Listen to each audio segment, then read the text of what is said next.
It's had an impact in terms of his friendship. He's really lost his confidence in the playground, and every time he starts to get that back, it seems that he has to come home again. For almost 2 years now, 9-year-old Hayden has dipped in and out of the classroom, his parents only allowing him to go to school when COVID cases are low because he has multiple health conditions, including chronic lung disease. They're desperate for him to have the vaccine, but it hasn't been approved in the UK yet for under 12s.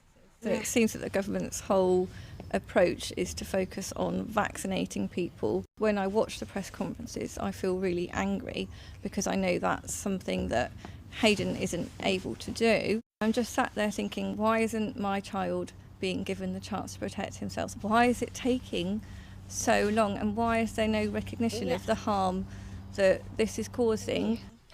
And the harm to Hayden is huge. He misses school, but fears it too. Oh, I do miss my friends. Yeah. The canteen is like a big barrier to make my head explode.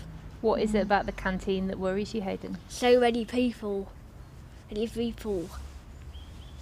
So many people in one room, bunched up, headache. Is that something you'd have worried about before coronavirus? No, not at all. So I feel a bit upset now. Are you okay? Yeah. What is it that's upsetting you? Just, that we do feel like we've been forgotten. We're in a no-win situation. Like Hayden, 9-year-old Caleb was one of the 19,000 under 12s who was originally put on the government shielding list. But since it's been scrapped, families like his have been left to weigh up the risks themselves.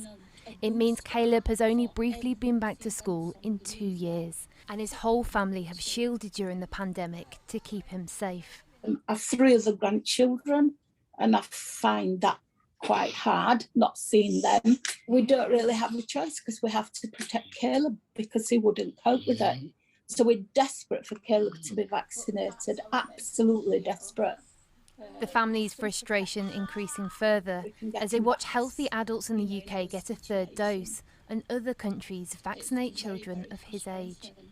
And we feel very jealous of people like the USA, as they've already vaccinated about 5 million 5 to 11-year-olds. So we feel quite jealous to the point where we actually feel as if we're being discriminated against, to be honest. And I know that's a very strong word, but that's how it makes us feel. There's very little information available to families at the moment on the likely timescales of these decisions, and that does cause anxiety. What's really important is that there isn't a delay between the regulator making a decision and the JCVI issuing guidance to prioritise high-risk children in the rollout. Families with a clinically vulnerable child say this pandemic has accentuated the difference between their child and their peers like never before. The vaccine is the only hope they have at the moment to try and give them back some form of normality.